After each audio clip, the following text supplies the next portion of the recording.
everyone. That's better. Welcome back. I hope you enjoyed your dinners.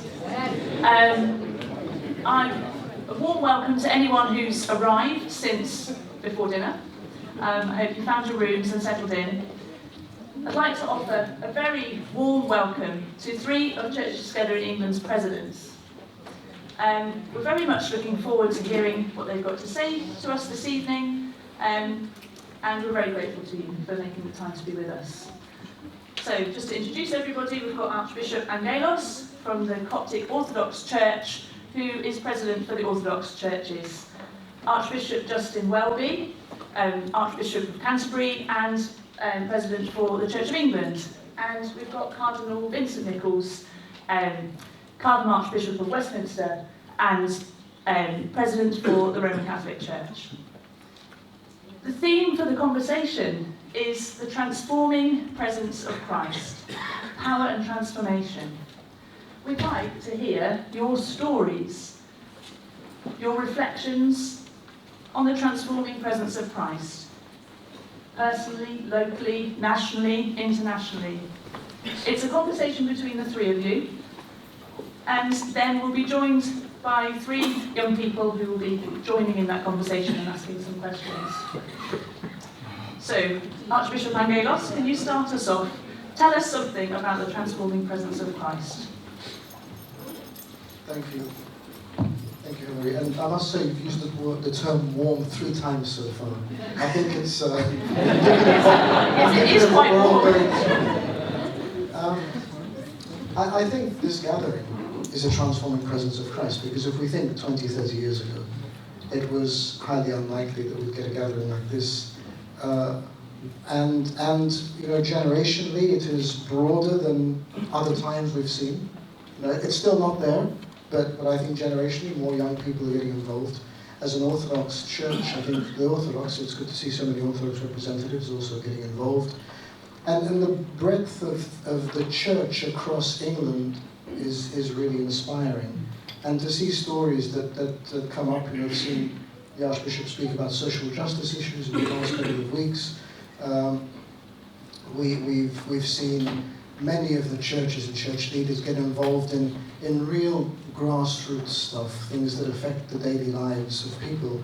And one of the stories is around, I suppose, refugees, which is so hot at the moment.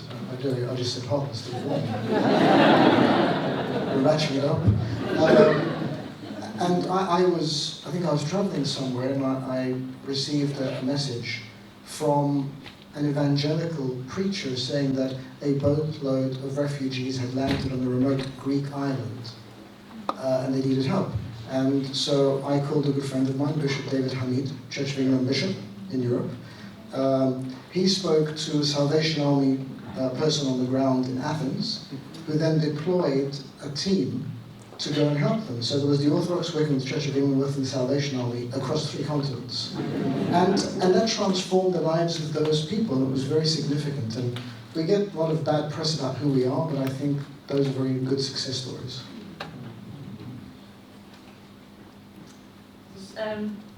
One of you want to answer that, or? Don't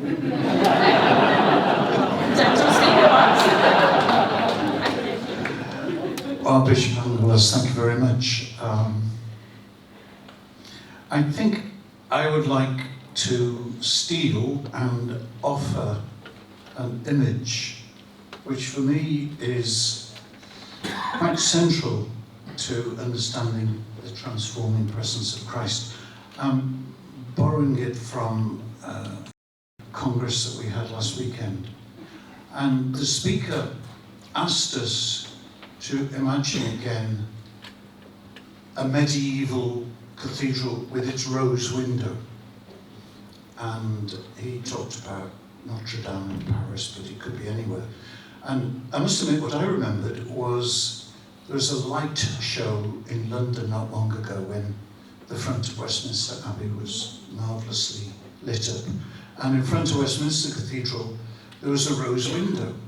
But it was rather different because it was made up of empty plastic bottles. And it had to be powered up by people who were pedaling on bikes set in front of it in an arc. So in order to get this wonderful rose window alight, it needed corporate effort, a bit of solidarity. But back to the rose window. The person who presented this to us last weekend said, look at the central image of a classic rose window, and it's always an image of Jesus. Maybe with Mary, but always Jesus. And he explained to us that when that central focus is there, then the window, as it were, has its coherence. Without that central focus, the window could so easily just be a splattering of disjointed images and shapes. And he was keen to say to us that when your life is truly centered on Christ, then it is transformed. When it's truly centered there, then all the things that happen don't become diabolical, they don't all fly off, but they retain a focus, and they slowly gain a symmetry. And so he was saying, with a central focus on the Lord, then our lives can slowly emerge as having that pattern and that beauty, that symmetry. Now, there's lots of stories I could tell, but I think I would stop. I want to say that more than anything, because I think, for me, it's a very vivid, very helpful image, and it can be applied in all sorts of different ways. Just no escape. I agree with both of you.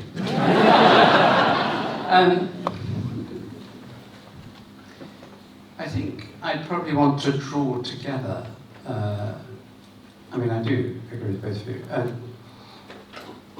Archbishop Angaelos was speaking of service and of the Church of Christ around the world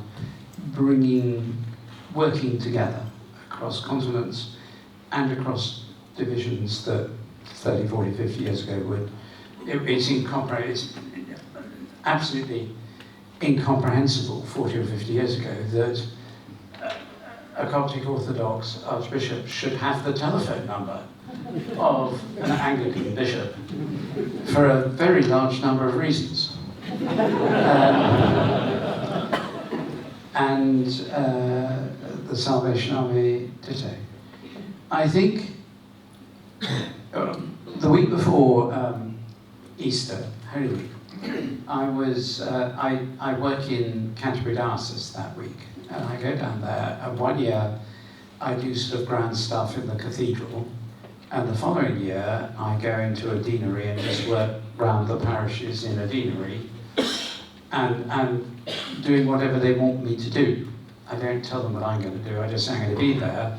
We're going to have a mission of evangelization and outreach and service, and you tell me what you want. The only option you don't have is to opt out. So you've got to do something, and you're stuck with me for a week. And so, they heave a heavy sigh, and they cope with it. And this year it was in the deanery of Thanet, which is around the sort of tip, north coast of Kent, out towards the eastern tip of Kent. So Ramsgate, Margate, Broadstairs, all round there, and inwards, the old Isle of Thanet. And when I'm in the cathedral, the year I'm in the cathedral, on Maundy Thursday, we follow the tradition, and on the Thursday evening there's a service where feet are washed. And the feet that are washed have been warned that they're going to be washed sometime in advance. There's about 6 of them. You only wash 1 foot for each person. It's the Archbishop who does the foot washing. It's beautifully done, but frankly you could eat your dinner off the feet because they have been washed already to within an inch of their lives by people who are really nervous about the Archbishop not liking the look of their feet. So it's not a painful experience. it's lovely and it's symbolic and the music is wonderful and we reflect on Jesus' actions, which we find in John chapter 13. In Thanet, I turned up on Maundy Thursday evening at a church on a very, very, very deprived housing estate. And there weren't 1,000 people there. There were about 20, 25, of whom about a quarter to a half were rough sleepers. Because the area, it's one of the reasons that shaped what I said last week, the area is so utterly bereft of economic activity and of things that, of the sharing of the good things of life. And the estate has a wonderful couple of clergy, including Church Army captain, who's just been ordained. And so I found myself in this church hall with about 20 people, and there was some food on the tables, and then they said halfway through the meal, they said, okay, now we're going to have a communion service, and we'll start it with some foot washing. So I muttered to myself, I, Justin Welby, by divine providence, Lord Archbishop of Canterbury, Primate of all England, Metropolitan, hereby authorise this liturgy as an experimental liturgy, which may be...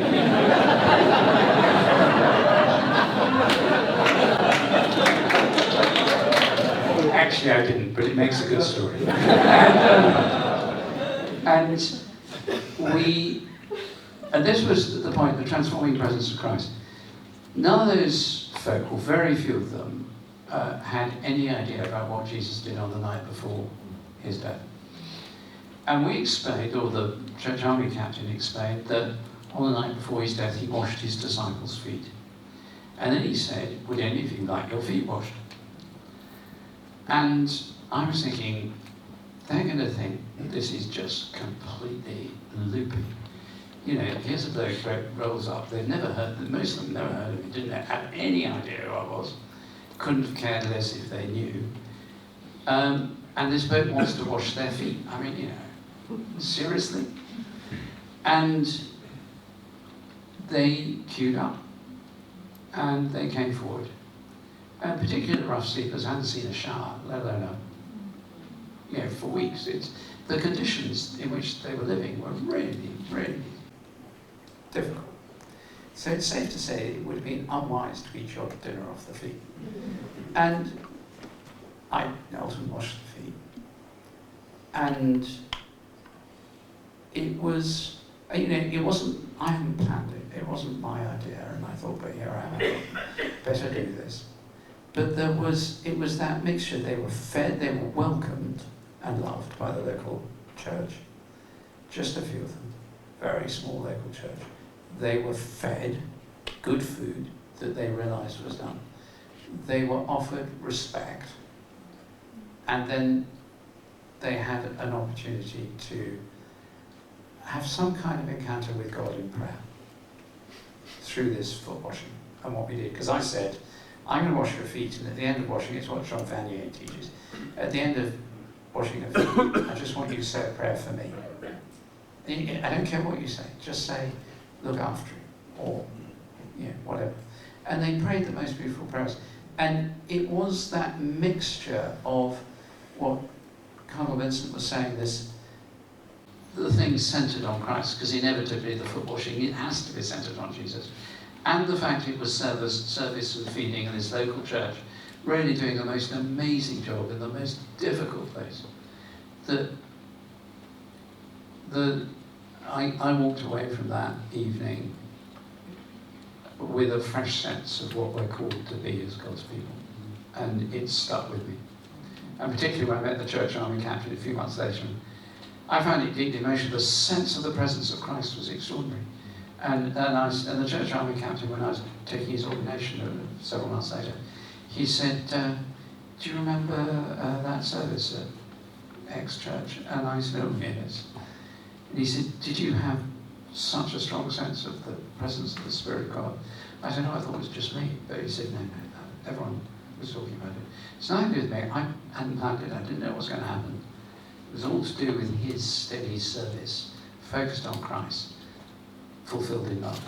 And all of our churches can point to that, and people who do that.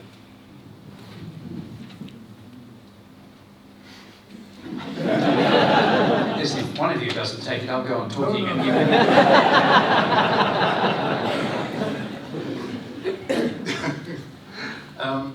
And I've thought about a few examples to give, and I want to give you an example now which is in some ways quite distressing. So please forgive me if some of you find this a bit much. But on Friday, I got a text message from one of the priests in the diocese telling me about his sister. His sister and her husband, she became pregnant 9 months ago. And it was clear, I think, probably into the last third of the pregnancy, that there were real problems for her baby. And so, as you would expect, she was encouraged over and over again to have an abortion, which she wouldn't do. She said, "I'm sorry, but this baby is a gift entrusted to me, and I'm not going to do that." The email on Friday told me that a few days before the birth was due, they said to her, "Look, your baby's died," as she knew. But she was determined to go through with the birth, because she said, well, it's an expression of her faith. She said, "You know, this is what I've been given, and this is my road, and I know the Lord is with me, and I know that even though this baby won't live with the two of us, but the baby will live with God." And so she went through with the birth. The baby was still born, but she held the baby. And then, you know, things that had to be done were done.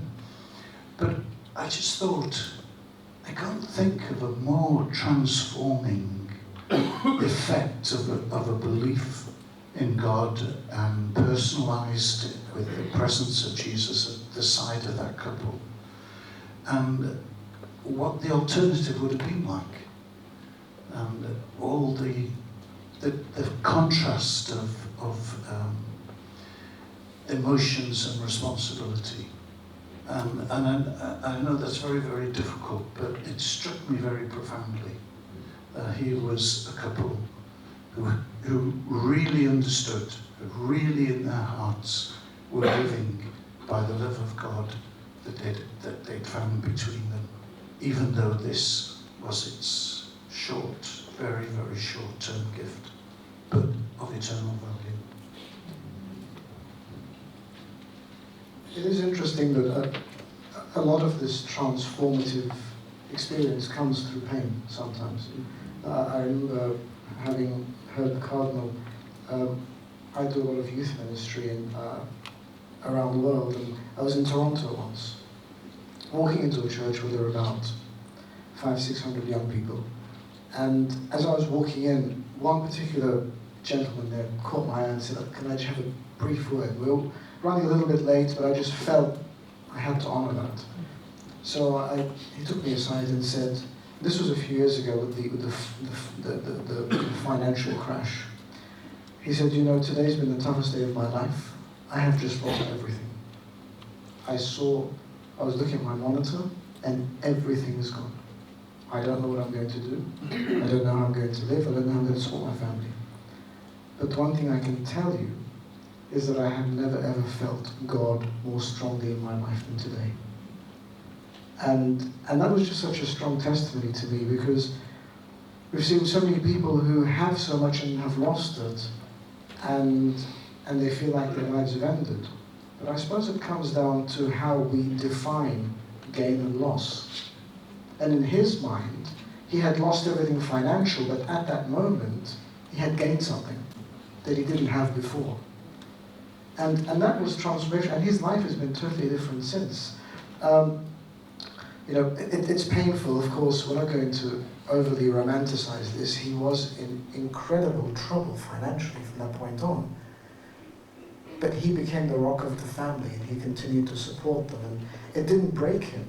In actual fact, somehow, in that transformation, he became stronger, and he became more of a father and more of a husband, and more of a rock, and more of took on the role of the priesthood of the home.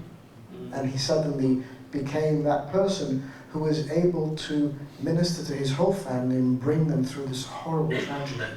And then, they've built up gradually since then. But had he gone on with whatever he had, and not had that transformational experience, all their lives would have been very, very different. I think that's very powerful, and both those things, that there is an element of we find the transforming presence of Christ often through pain.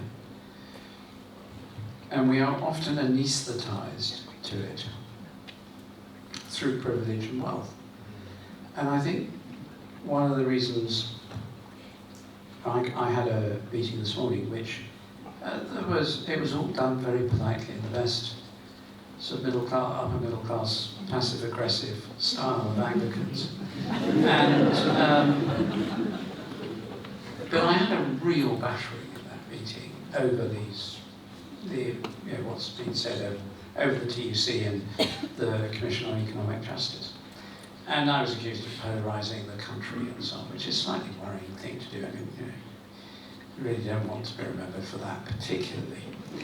And I said, well, I don't think I was polarising the country, I think I was pointing out the country is polarised. But the people there did not see that. They're anaesthetised. And the transforming presence of Christ does require the anaesthetic to wear off. And when the anaesthetic, it might be by suffering, sometimes by the grace of God, it just happens.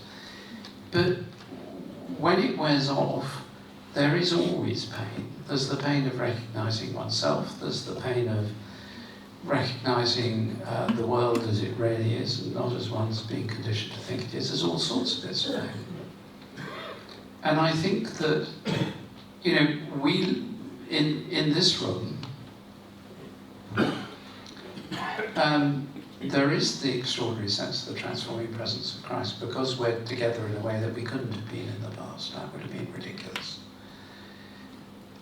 And yet also, I think, I worry that to some degree, we remain anaesthetised to the pain of the body of Christ from our divisions. And the thing that is most tragic about what Archbishop Angaelos said earlier is that it reached across those divisions. And in this country, people, it seems to me, will see the transforming presence of Christ when they see us.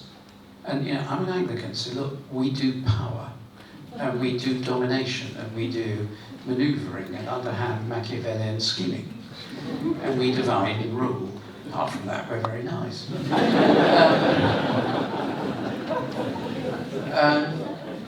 But for us, the transforming presence of Christ must involve a willingness to lose something of ourselves in order to gain Christ. As Christ's people in this land, in England and Scotland, well, we've got a mixture, but all together, we need, and for the Anglicans, that's almost incomprehensible, because we're so used to the fact that we've got a certain place and position. And I think that is it's a real challenge. The transforming presence of Christ comes when we stop holding on to things and start letting him put a cross in our hands. And I'm very conscious in my own life and in the life of my church that I'm not very good at that. I'm not sure that we're very good at that. I mean, I think that's really, really helpful to all of us, actually, because in all sorts of different ways, we live by the notion that in one way or another we've got it. Yeah. We've got it, and